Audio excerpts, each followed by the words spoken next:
సబ్బండ వర్గాలను రేవంత్ సర్కార్ మోసం చేసింది. మత్స్యకారులను నయవంచనకు గురి చేసింది. బడ్జెట్ కేటాయింపుల్లో న్యాయం చేయడం లేదని తెలంగాణ మత్స్య పారిశ్రామిక సహకార సంఘం మండిపడింది. సోమాజిగూడ ప్రెస్ క్లబ్ లో తమ సమస్యలను మత్స్యకారులు వివరించారు. బీఆర్ఎస్ ప్రభుత్వం చెరువులు కుంటలను నిండుగా నింపిందని ముదిరాజ్ మహాసభ అధ్యక్షులు గుర్రాల మల్లేశం అన్నారు. బీఆర్ఎస్ పలు స్కీమ్స్ ప్రవేశపెట్టాయని గుర్తు చేశారు. కాంగ్రెస్ హయాంలో ఏ పథకం లేదన్నారు. అందాల పోటీలకు 200 కోట్లు ఖర్చు చేసేందుకు డబ్బులున్నాయి.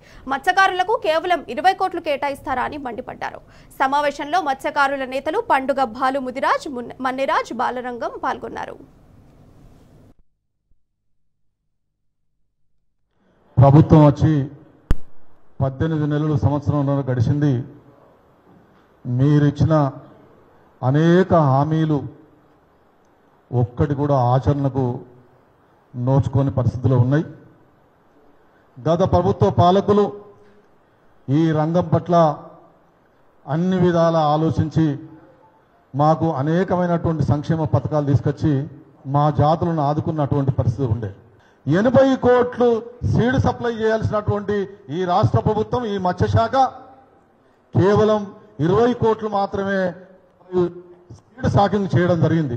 మరి ఎందుకు 60 కోట్ల సీడును కుదింపు చేసిండ్రు? ఈ నిరుపేద మత్స్యకారుల కడుపున కొట్టాలని నిజంగా మీకు ఎందుకు అనిపించింది? మా పట్ల మీకు ఇంత వివక్ష ఎందుకు? మరి దీన్ని మీరు ఏ రకంగా కుదించాలనుకున్నారు? ఎందుకు కుదించాలనుకున్నారు? దీనివల్ల ఏ జాతికి నష్టం? మీరు ఒకసారి ఆలోచించాలి. ఖచ్చితంగా దీని మీద మాకు న్యాయం జరగకపోతే మేము రాష్ట్ర వ్యాప్తంగా కూడా మేము పోరాటానికి కూడా సిద్ధమవుతామని చెప్పేసి కూడా మేము సభాముఖంగా తెలియజేస్తున్నాము. ఇన్ టైంలో ఇస్తే రైతులకు 70,000 కోట్లు ఇచ్చినాము, 20,000 కోట్లు ఇచ్చినాము. మేము కూడా రైతులమే కదా, మరి మాకు కూడా చేపలకు ఇస్తే కూడా బాగుంటుందని చెప్పేసి కూడా నేను తెలియజేస్తున్నాను. లేకుంటే మేము మత్స్యశాఖ ముట్టడి చేస్తాము, సెక్రటరియట్ ముట్టడి చేస్తాము.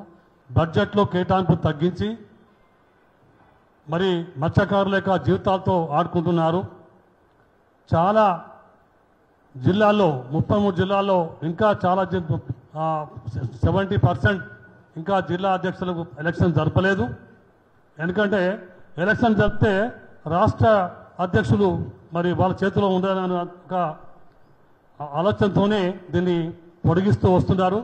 కోర్టుకు వెళ్ళాం, కోర్టు కూడా గైడ్లైన్స్ ఇచ్చింది. వాటిని కూడా మరి పాటించకుండా ఇంకా కాలయాపన చేస్తున్నారు. మేము ఒక్కటే కోరుతున్నాం, ఒకవేళ మీరు మత్స్యరంగంలో టెండర్లు పిలవకపోయినా సరే మరి అన్ని మత్స్యకార సంఘాలు అయితే ఉన్నాయో ప్రాథమిక సహకార సంఘాల అకౌంట్లలో డబ్బులు వేయండి. అదన్నా చేయండి. కనీసం 6,500 సొసైటీలు, 4,65,000 పైన సభ్యులు.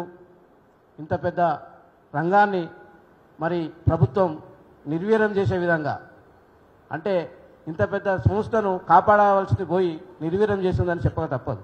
ఎందుకంటే గత ప్రభుత్వ హయాంలో 10 సంవత్సరాల కాలాల పాటు అందులో 8 సంవత్సరాలు అత్యధికంగా మరి ఈ మత్స్యకారులకు సంక్షేమ పథకాలు ప్రకటించి మరి ప్రతి సంవత్సరం కూడా జూన్ మాసం కంటే ముందే టెండర్లు పిలిచి మరి మత్స్యకారులను ఆదుకున్నారు. కాంగ్రెస్ ప్రభుత్వం వచ్చిన తర్వాత మా ముదిరాలకు కేటాయించినటువంటి మత్స్యకారులకు కేటాయించినటువంటి బడ్జెట్ 80 కోట్లుంటే 20 కోట్లు గత సంవత్సరం.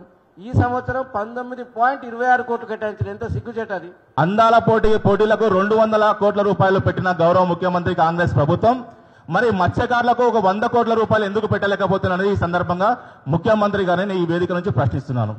మరి 200 కోట్ల రూపాయలు పెట్టిన అందాల పోటీలకు పెడితే మరి ఈరోజు తెలంగాణ రాష్ట్రానికి ఎంత రాబడి వచ్చింది, ఎంత ఆదాయం వచ్చింది? ఈ సందర్భంగా గౌరవ ముఖ్యమంత్రి తెలంగాణ రాష్ట్ర ప్రజలకు సమాధానం చెప్పాలి. ఈరోజు ప్రతి సంవత్సరం ఒక 100 కోట్ల రూపాయలను మత్స్యకారుల కోసం పెట్టుబడి పెడితే ఈరోజు 6,000 కోట్ల రూపాయలను మనము సంపదను మత్స్యశాఖ సృష్టించడం జరుగుతుంది. అంటే ఒక 100 కోట్లను మత్స్యకారులకు పెడితే 6,000 కోట్ల సంపద సృష్టిస్తున్నారు మత్స్యకారులు. మరి 200 కోట్ల రూపాయలు మరి అందాల పోటీలు పెట్టినావు కదా, మరి ఎంత సంపద సృష్టించారు తెలంగాణ రాష్ట్ర ప్రభుత్వానికి, తెలంగాణ రాష్ట్ర ఆదాయానికి ఎన్ని కోట్ల ఆదాయం వచ్చిందని ఈ సందర్భంగా ఈ వేదిక నుంచి గౌరవ ముఖ్యమంత్రి రేవంత్ రెడ్డి గారిని డిమాండ్ చేస్తున్నాను.